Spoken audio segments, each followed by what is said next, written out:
donc les pays qui ont été cités. Alors, bon, moi, je vous ai dit ici, il y a 2 semaines, ce qui se passait. Je n'ai pas reçu de renseignements du Burkina, mais c'est depuis ces pays-là que des informations nous sont remontées. Voilà, parce qu'on a des amis aussi partout, on a des collègues un peu partout, et on collecte aussi de l'information. Donc, il n'y a rien de nouveau sous le soleil aussi, parce qu'il a dit la vérité. Il a même dit c'est une diplomatie de vérité. Maintenant, je pense que, contrairement à certaines personnes, il n'a pas détaillé. S'il détaillait, certaines personnes même allaient peut-être prendre leur bagage et quitter le pays. Parce que dans la réalité, c'est comme ça que ça se passe, la France-Afrique. Au Biafra, c'est 2 pays qu'on a choisis pour faire transiter les armes et les mercenaires. C'était la Côte d'Ivoire et le Gabon, je suis désolé de le dire. Bon. Et en Guinée, pour destituer Sékou Touré, c'est par qui on est passé. Tout s'est fait au Sénégal. Bon, au Libéria, Houphouët-Boigny, à l'époque, a ouvert un couloir à Danané. Les Taylor et autres se sont formés là-bas. Et Prince Johnson l'a dit lors du procès que ils avaient demandé à Sankara de les aider à mener leur rébellion au Libéria. Sankara a refusé. Bah, après, qu'est-ce qui s'est passé? On connaît le rôle aussi qu'on a joué. Et dans le même Libéria, on connaît ce que les Comores est parti faire là-bas, avec le soutien de l'autre camp.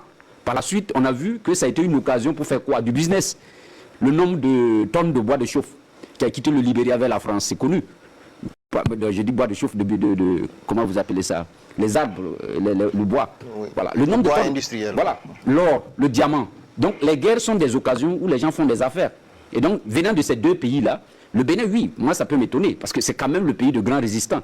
On a vu comment Mathieu Kérékou a été victime d'une tentative de coup d'État à partir du Gabon, et je crois à l'époque du Maroc, où on a préparé les Bob Dena pour venir foutre la trouille. Donc historiquement, pour un pays de résistants comme Béhanzin, et de grands résistants comme les Kérékou, etc., c'est quand même étonnant. Mais de la Côte d'Ivoire, rien n'étonne. Moi, je vous ai dit ici que dans le processus d'implantation de la France-Afrique, le poste de commandement politique, c'est le Sénégal. Le poste de commandement économique, etc. Parce que, bon, visiblement dans l'UEMOA, c'est le poids que la Côte d'Ivoire représente. Mais en même temps aussi, les gens ne le font pas pour les beaux yeux des Ivoiriens, les gens le font pour les beaux yeux de leurs intérêts stratégiques. Voilà, vous avez vu des gens qui ont dit, il n'y a même pas 2 semaines, qu'il faut se faire demander le port Boué, aéroport, etc., pour mettre des bases opérationnelles. Pourquoi? Donc, je pense que c'est le discours du président, il a déballé quelque chose que, bon nombre d'observateurs sincères savent de comment fonctionnent en fait les mécanismes de déstabilisation des régimes dont on n'est pas d'accord avec la conduite. Et comme tout le monde, tous les Africains le savent aujourd'hui, les gens n'agissent pas parce qu'ils sont contre des militaires au pouvoir, mais les gens agissent pour l'avenir de leurs enfants et de leurs petits-enfants. Donc ce sont les intérêts stratégiques de leur génération qu'ils préservent. Donc c'est aux Africains aussi, je pense, de saisir, quand ton autorité dit ce genre de choses, de saisir la quintessence et de regarder en profondeur comment est-ce qu'il faut tirer de la substance pour préparer vos opinions aussi aux vrais combats, et les combats, j'allais dire, les plus essentiels. D'accord. En plus de cette question,